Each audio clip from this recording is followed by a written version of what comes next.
ओम दुर्गायै नमः। पंचमो अध्यायः। देवताओं द्वारा देवी की स्तुति। चंडमुंड के मुख से अंबिका के रूप की प्रशंसा सुनकर शुंभ का उनके पास दूत भेजना और दूत का निराश लौटना। ओम। इस उत्तर चरित्र के रुद्र ऋषि हैं, महासरस्वती देवता हैं, अनुष्टुप छंद है, भीमा शक्ति है, भ्रामरी बीज है, सूर्य तत्व है और सामवेद स्वरूप है।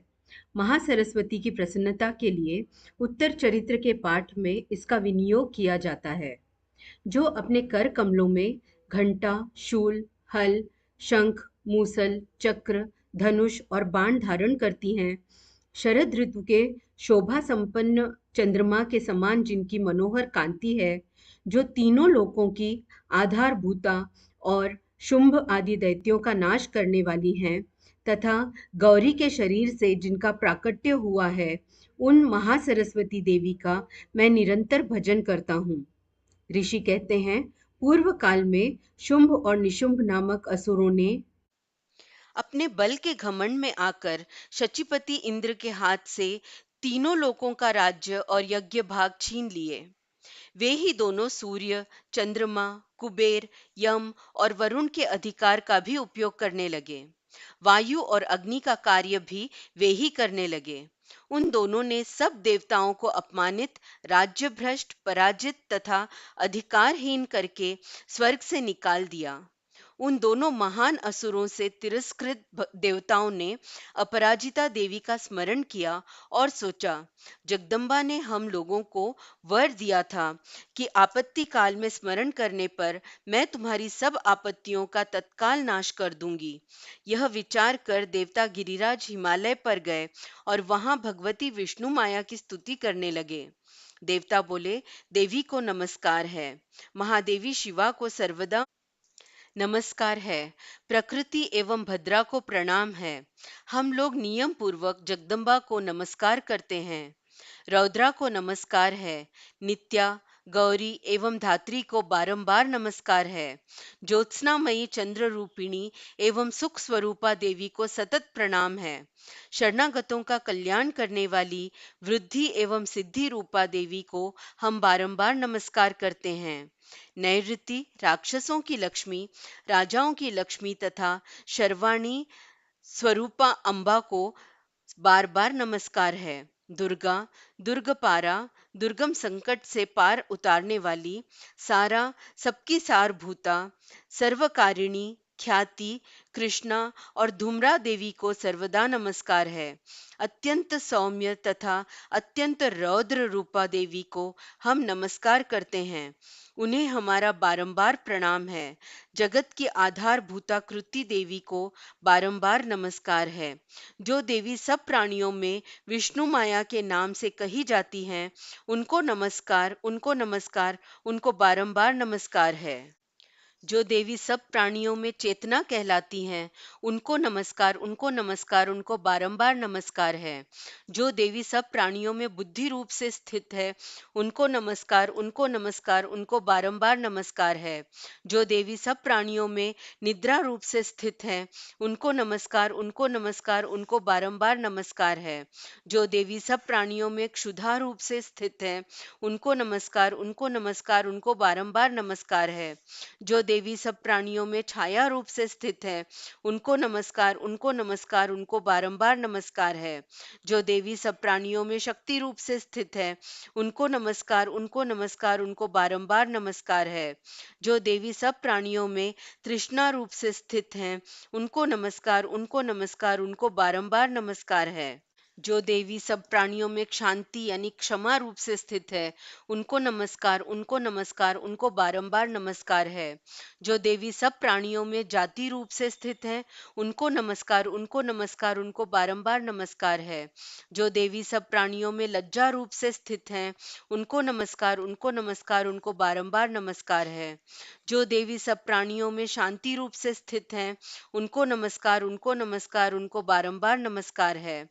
जो देवी सब प्राणियों में श्रद्धा रूप से स्थित हैं, उनको नमस्कार, उनको नमस्कार, उनको बारंबार नमस्कार है। जो देवी सब प्राणियों में कांति रूप से स्थित हैं, उनको नमस्कार, उनको नमस्कार, उनको बारंबार नमस्कार है। जो देवी सब प्राणियों में लक्ष्मी रूप से स्थित हैं, उनको नमस्कार, उनको नमस्कार, उनको बारंबार नमस्कार है। जो देवी सब प्राणियों में वृत्ति रूप से स्थित हैं, उनको नमस्कार, उनको नमस्कार, उनको बारंबार नमस्कार है। जो देवी सब प्राणियों में स्मृति रूप से स्थित हैं, उनको नमस्कार, उनको नमस्कार, उनको बारंबार नमस्कार है। जो देवी सब प्राणियों में दया रूप से स्थित हैं, उनको नमस्कार, उनको नमस्कार, उनको बारंबार नमस्कार है। जो देवी सब प्राणियों में तुष्टि रूप से स्थित हैं, उनको नमस्कार, उनको नमस्कार, उनको बारंबार नमस्कार है। जो देवी सब प्राणियों में माता रूप से स्थित हैं, उनको नमस्कार, उनको नमस्कार, उनको बारंबार नमस्कार है। जो देवी सब प्राणियों में भ्रांति रूप से स्थित हैं, उनको नमस्कार, उनको नमस्कार, उनको बारंबार नमस्कार है। जो जीवों के इंद्रिय वर्ग की अधिष्ठात्री देवी एवं सब प्राणियों में सदा व्याप्त रहने वाली हैं, उन व्याप्ति देवी को बारंबार नमस्कार है। जो देवी चैतन्य रूप से इस संपूर्ण जगत को व्याप्त करके स्थित हैं, उनको नमस्कार, उनको नमस्कार, उनको बारंबार नमस्कार है। पूर्व काल में अपने अभिष्ट की प्राप्ति होने से देवताओं ने जिनकी स्तुति की तथा देवराज इंद्र ने बहुत दिनों तक जिनका सेवन किया, वह कल्याण की साधन भूता ईश्वरी हमारा कल्याण और मंगल करे तथा सारी आपत्तियों का नाश कर डाले। उद्दंड दैत्यों से सताए हुए हम सभी देवता जिन परमेश्वरी को इस समय नमस्कार करते हैं तथा जो भक्ति से विनम्र पुरुषों द्वारा स्मरण की जाने पर तत्काल ही संपूर्ण विपत्तियों का नाश कर देती हैं, वे जगदम्बा हमारा संकट दूर करें। ऋषि कहते हैं, राजन, इस प्रकार जब देवता स्तुति कर रहे थे, उस समय पार्वती देवी गंगा जी के जल में स्नान करने के लिए वहां आई। उन सुंदर भौहों वाली भगवती ने देवताओं से पूछा, आप लोग यहाँ किसकी स्तुति कर रहे हैं? तब उन्हीं के शरीर कोश से प्रकट हुई शिवा देवी बोली, शुंभ दैत्य से तिरस्कृत और युद्ध में निशुंभ से पराजित हो यहाँ एकत्रित हुए ये समस्त देवता मेरी ही स्तुति कर रहे हैं। पार्वती जी के शरीर कोश से अंबिका का प्रादुर्भाव हुआ था, इसलिए वे समस्त लोकों में कौशिकी कही जाती हैं।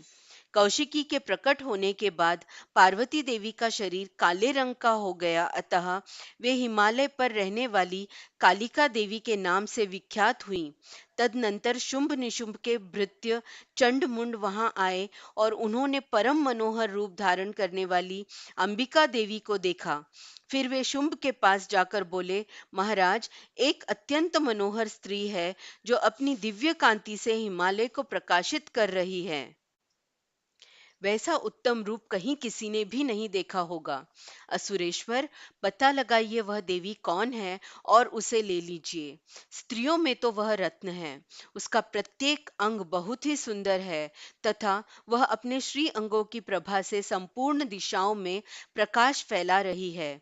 दैत्यराज, अभी वह हिमालय पर ही मौजूद है, आप उसे देख सकते हैं। प्रभो, तीनों लोकों में मणि, हाथी और घोड़े आदि जितने भी रत्न हैं, वे सब इस समय आपके घर में शोभा पाते हैं।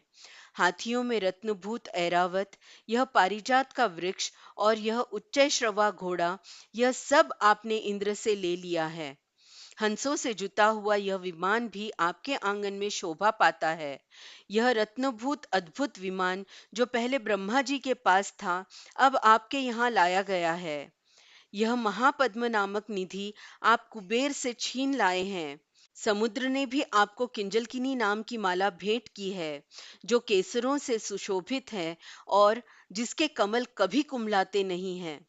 सुवर्ण की वर्षा करने वाला वरुण का छत्र भी आपके घर में शोभा पाता है तथा यह श्रेष्ठ रथ जो पहले प्रजापति के अधिकार में था, अब आपके पास मौजूद है। दैत्येश्वर, मृत्यु की उत्क्रांतिदा नाम वाली शक्ति भी आपने छीन ली है तथा वरुण का पाश और समुद्र में होने वाले सब प्रकार के रत्न आपके भाई निशुंभ के अधिकार में है। अग्नि ने भी स्वतः शुद्ध किए हुए 2 वस्त्र आपकी सेवा में अर्पित किए हैं। दैत्यराज, इस प्रकार सभी रत्न आपने एकत्र कर लिए हैं।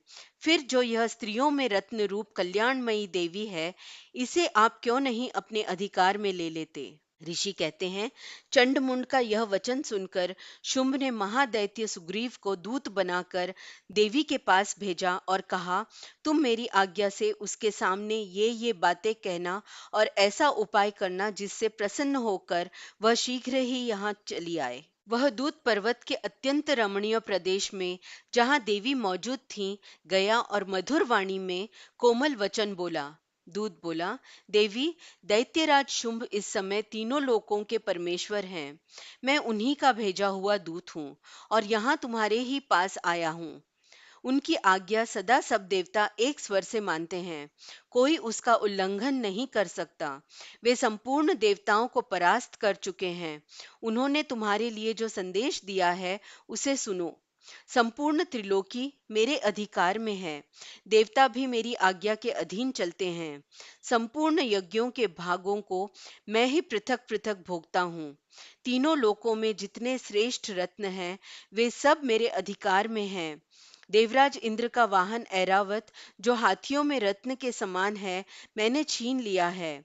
क्षीर सागर का मंथन करने से जो अश्वरत्न उच्चय श्रवा प्रकट हुआ था, उसे देवताओं ने मेरे पैरों पर पड़कर समर्पित किया है। सुंदरी, उनके सिवा और भी जितने रत्नभूत पदार्थ देवताओं, गंधर्वों और नागों के पास थे, वे सब मेरे ही पास आ गए हैं। देवी, हम लोग तुम्हें संसार की स्त्रियों में रत्न मानते हैं, अतः तुम हमारे पास आ जाओ, क्योंकि रत्नों का उपभोग करने वाले हम ही हैं। चंचल कटाक्षों वाली सुंदरी, तुम मेरे या मेरे भाई महापराक्रमी निशुंभ की सेवा में आ जाओ, क्योंकि तुम रत्न स्वरूपा हो। मेरा वरण करने से तुम्हें तुलना रहित महान ऐश्वर्य की प्राप्ति होगी। अपनी बुद्धि से यह विचार कर तुम मेरी पत्नी बन जाओ। ऋषि कहते हैं, दूत के यों कहने पर कल्याणमयी भगवती दुर्गा देवी, जो इस जगत को धारण करती हैं, मन ही मन गंभीर भाव से मुस्कुराई और इस प्रकार बोली। देवी ने कहा, दूत, तुमने सत्य कहा है। इसमें तनिक भी मिथ्या नहीं है। शुंभ तीनों लोकों का स्वामी है और निशुंभ भी उसी के समान पराक्रमी है। किंतु इस विषय में मैंने जो प्रतिज्ञा कर ली है, उसे मिथ्या कैसे करूं? मैंने अपनी अल्प बुद्धि के कारण पहले से जो प्रतिज्ञा कर रखी है, उसे सुनो। जो मुझे संग्राम में जीत लेगा, जो मेरे अभिमान को चूर्ण कर देगा, तथा संसार में जो मेरे समान बलवान होगा, वही मेरा स्वामी होगा। इसलिए शुंभ अथवा महादैत्य निशुंभ स्वयं ही यहाँ पधारें और मुझे जीतकर शीघ्र ही मेरा पाणिग्रहण कर लें। इसमें विलंब की क्या आवश्यकता है? दूत बोला, देवी, तुम घमंड में भरी हो, मेरे सामने ऐसी बातें न करो। तीनों लोकों में कौन ऐसा पुरुष है जो शुंभ निशुंभ के सामने खड़ा हो सके? देवी, अन्य दैत्यों के सामने भी सारे देवता युद्ध में नहीं ठहर सकते, फिर तुम अकेली स्त्री होकर कैसे ठहर सकती हो? जिन शुंभ आदि दैत्यों के सामने इंद्र आदि सब देवता भी युद्ध में खड़े नहीं हुए, उनके सामने तुम स्त्री होकर कैसे जाओगी? इसलिए तुम मेरे ही कहने से शुंभ निशुंभ के पास चली चलो। ऐसा करने से तुम्हारे गौरव की रक्षा होगी, अन्यथा जब वे केश पकड़कर घसीटेंगे, तब तुम्हें अपनी प्रतिष्ठा खोकर जाना पड़ेगा। देवी ने कहा, तुम्हारा कहना ठीक है। शुंभ बलवान है और निशुंभ भी बड़े पराक्रमी हैं, किंतु क्या करूं? मैंने पहले बिना सोचे समझे प्रतिज्ञा कर ली है। अतः अब तुम जाओ।